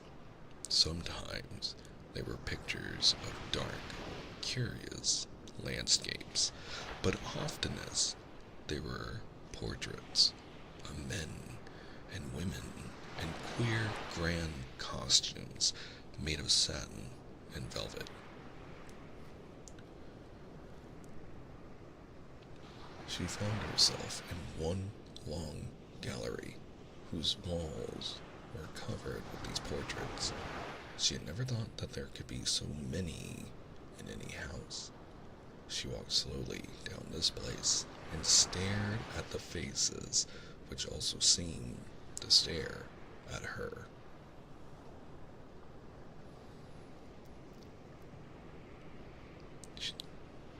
She felt as if they were wondering what a little girl from India was doing in their house.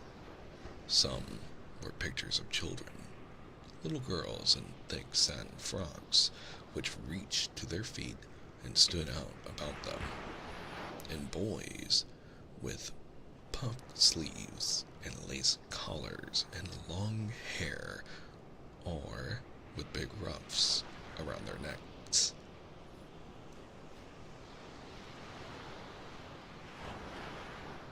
She always stopped to look at the children and wondered what their names were, and where they had gone, and why they wore such odd clothes.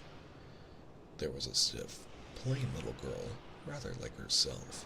She wore a green brocade dress and held a green parrot on her finger. Her eyes had a sharp, curious look. "Where do you live now?" Mary said aloud to her. "I wish you were here." Surely, no other little girl ever spent such a queer morning. It seemed as if there was no one in all the huge, rambling house but her own small self, wandering about upstairs and down, through narrow passages and wide ones, where it seemed to her that no one but herself had ever walked, since So many rooms had been built. People must have lived in them. But it all seemed so empty that she could not quite believe it true.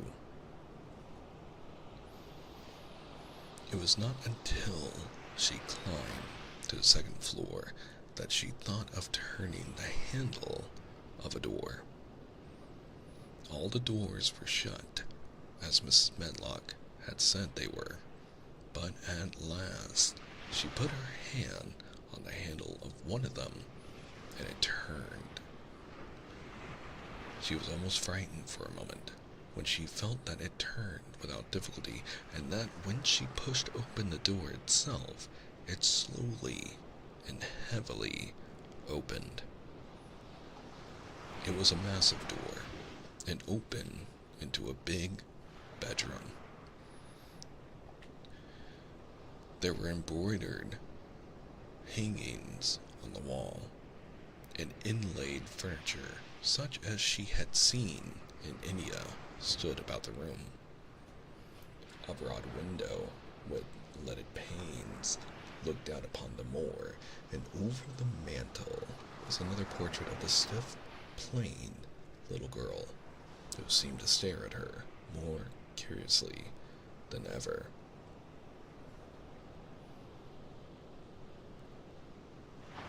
"Perhaps she slept here once," said Mary. "She stares at me so that she makes me feel queer." After that, she opened more doors, and more. She saw so many rooms that she became quite tired, and began to think that there must be 100, though she had not counted them. In all of them, there were old pictures or old tapestries with strange scenes worked on them. There were curious pieces of furniture and curious ornaments in nearly all of them. In one room, which looked like a lady's sitting room, the hangings were all embroidered velvet, and in a cabinet were about 100 little elephants made of ivory. They were of different sizes, and some had their mahouts or palanquins on their backs.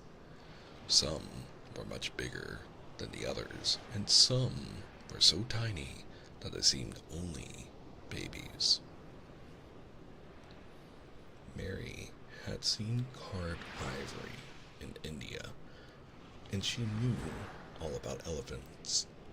She opened the door of the cabinet and stood on a footstool and played with these for quite some time. When she got tired, she set the elephants in order and shut the door of the cabinet. In all her wanderings through the long corridors and the empty rooms, she had seen nothing alive, but in this room she saw something. Just after she had closed the cabinet door, she heard a tiny rustling sound. It made her jump and look around at the sofa by the fireplace, from which it seemed to come. In the corner of the sofa there was a cushion, and in the velvet which covered it there was a hole, and out of the hole peeped a tiny head with a pair of frightened eyes in it.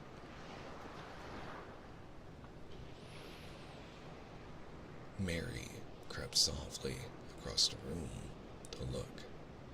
The bright eyes belonged to a little gray mouse, and the mouse had eaten a hole into the cushion and made a comfortable nest there.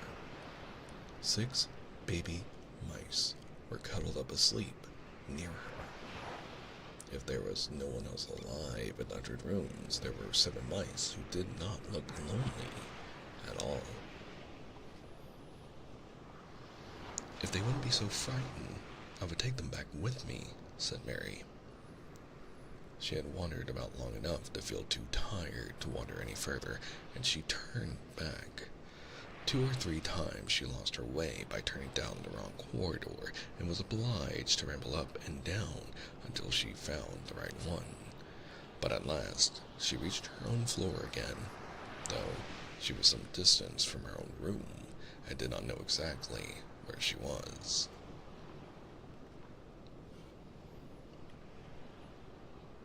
"I believe I have taken a wrong turn again," she said, standing still at what seemed the end of a short passageway with tapestry on the wall.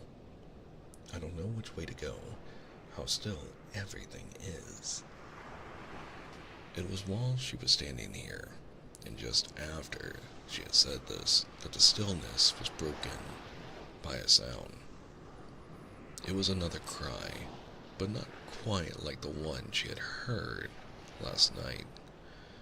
It was only a short one, a fretful, childish whine, muffled by passing through walls. "It's nearer than it was," said Mary, her heart beating rather faster. "And it is crying." She put her hand accidentally upon the tapestry near her, and then sprang back, feeling quite startled. The tapestry was the covering of a door, which fell open and showed her that there was another part of the corridor behind it, and Mrs. Medlock was coming up it with her bunch of keys in her hand and a very cross look on her face. "What are you doing here?" she said, and she took Mary by the arm and pulled her away. "What did I tell you?" "I turned round the wrong corner," explained Mary. "I didn't know which way to go, and I heard someone crying." She quite hated Mrs. Medlock at the moment, but she hated her more the next. "You didn't hear anything of the sort," said the housekeeper.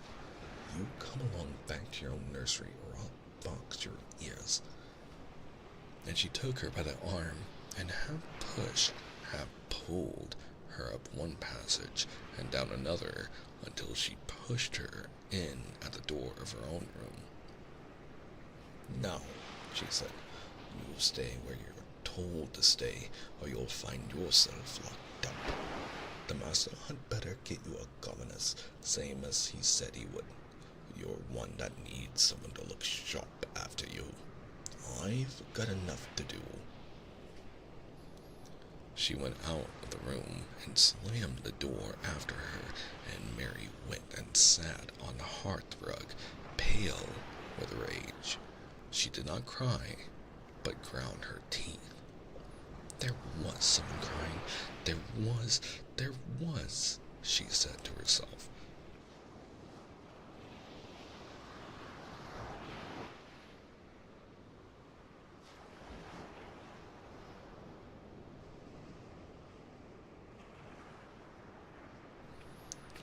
She had heard it twice now, and sometime she would find out. She had found out a great deal this morning. She felt as if she had been on a long journey, and at any rate, she had had something to amuse her all the time. And she had played with the ivory elephants, and had seen the green mouse and its babies in their nest in the velvet cushion.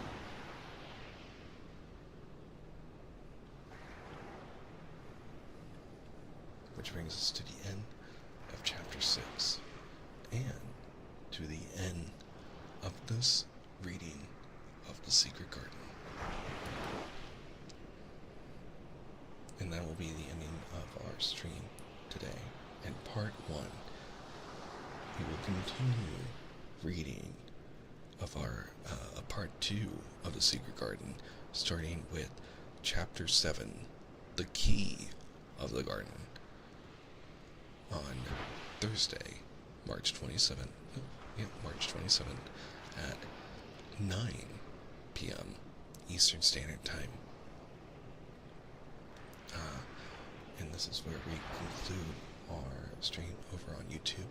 If you do wish to listen to more over on YouTube, we do have a ASMR playlist of other stories read by me.